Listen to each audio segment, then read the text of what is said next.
Helmut Marko solta a bomba e detona Christian Horner, ex-chefe de equipe da Red Bull. Mais mudanças na aerodinâmica ativa da Fórmula 1 para 2026. Hamilton, sem papas na língua, rebate críticas sobre desempenho na Ferrari e aposentadoria. Veja tudo isso e muito mais aqui no GP em Casa. Mas antes de mais nada, apenas inscreva-se aqui no canal para não perder nada sobre o mundo da Fórmula 1. E se gostar desse vídeo, deixe seu gostei e mostre seu apoio ao nosso trabalho aqui no canal.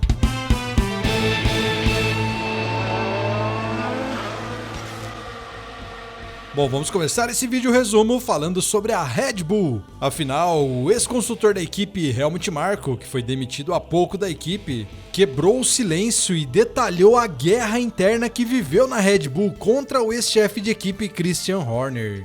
Se você não acompanha, Horner foi demitido no meio da temporada e agora Marko também deixará a equipe, com os dois se envolvendo em várias polêmicas nos últimos anos e com as informações indicando que uma disputa por poder acontecia entre eles, com os dois querendo controlar cada vez mais as partes da equipe. E agora, Marko contou como a disputa por poder começou após a morte de Dietrich Mateschitz, o fundador da equipe, em 2022. Segundo ele, Horner passou a agir nos bastidores para concentrar o comando da equipe nele, usando mentiras e estratégias consideradas desleais. Marko afirma que Horner se aproximou do acionista majoritário da Red Bull, Charles Ogive, logo após perceber o estado de saúde delicado de Mateschitz. E o objetivo, segundo o ex-consultor, era ganhar o apoio político e mudar o equilíbrio de poder que sempre esteve do lado austríaco da Red Bull. E durante esse período, Marko diz que sofreu com acusações públicas fabricadas, incluindo declarações polêmicas atribuídas a ele sobre Sérgio Pérez e rumores sobre problemas no desenvolvimento do motor. Ele garante que nunca fez esse tipo de afirmações, com uma das mais famosas sendo a de que Sérgio Pérez não conseguia ser tão focado em seu trabalho na pista por ele ser mexicano, algo que não aconteceria se ele fosse alemão, por exemplo, de acordo com essas declarações que surgiram na época. Ainda segundo Marko, Horner tentou usar essas situações para afastá-lo da equipe, mas não conseguiu porque Max Verstappen interveio a seu favor. O ex-consultor afirma que, com o tempo, foi possível provar que Horner mentia sobre vários assuntos. E quando isso ficou claro para os acionistas, a situação mudou e Horner acabou demitido em julho.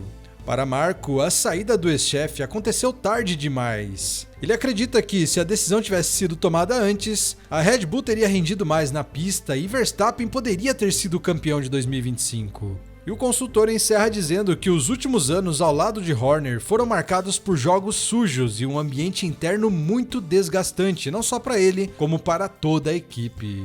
Então, o consultor aí sem papas na língua, revelando esses bastidores da guerra interna contra Christian Horner. E eu quero saber de você, acha que sem essas duas figuras a Red Bull tende a evoluir daqui pra frente? Ou você acha que um deles pode fazer falta?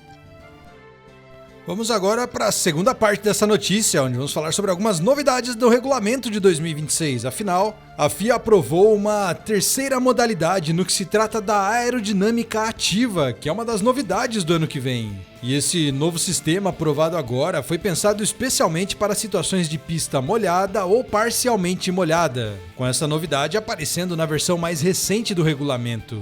Lembrando que, a partir de 2026, os carros vão contar com uma aerodinâmica ativa mais avançada do que o atual DRS, e os pilotos poderão ajustar as asas durante a volta para reduzir o arrasto nas retas ou gerar mais pressão aerodinâmica nas curvas. Inicialmente estavam previstas duas opções, uma de baixo arrasto com as asas abertas nos retões para reduzir o consumo de energia, isso valendo tanto para a asa dianteira como para a asa traseira, e uma outra de alto downforce com as asas fechadas nas curvas, garantindo mais estabilidade. O grande problema é que esse sistema pode gerar dificuldades em condições de pista molhada, já que com as asas sempre fechadas, o carro consome mais energia e aumenta o risco de desgaste excessivo do assoalho. E por isso, a FIA e as equipes estudaram novas soluções e aprovaram uma terceira opção, uma opção intermediária para a abertura dessas asas. Nessa nova modalidade, apenas a asa dianteira poderá ser aberta, enquanto a asa traseira permanece fechada. E a ideia é encontrar um equilíbrio entre eficiência aerodinâmica e segurança em condições de pouca aderência. E o uso dessa configuração vai depender da avaliação do diretor de prova. Em casos de chuva forte, o sistema pode ser totalmente desativado e em pista úmida, essa opção parcial pode ser liberada. Outro ponto importante é que as zonas de ativação dessa aerodinâmica ativa podem mudar. Em alguns trechos da pista, será permitido usar a aerodinâmica ativa completa, em outros, apenas a asa dianteira móvel poderá ser acionada e, se as condições melhorarem, o diretor de provas pode liberar novamente o uso total do sistema, com zonas completas de ativação.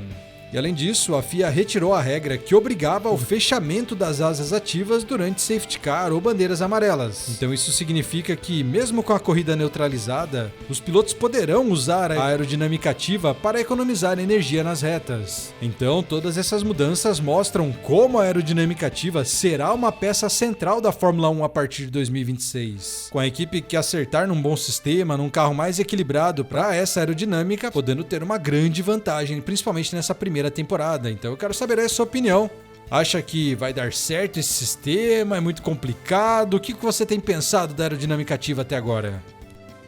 Bom, chegamos agora à última parte dessa notícia, onde falaremos sobre a situação de Lewis Hamilton. Afinal, o piloto respondeu de forma bem direta às críticas e aos pedidos para que ele se aposente da Fórmula 1. O piloto britânico falou após uma temporada difícil em sua estreia pela Ferrari, marcada por resultados bem abaixo do esperado e forte pressão externa.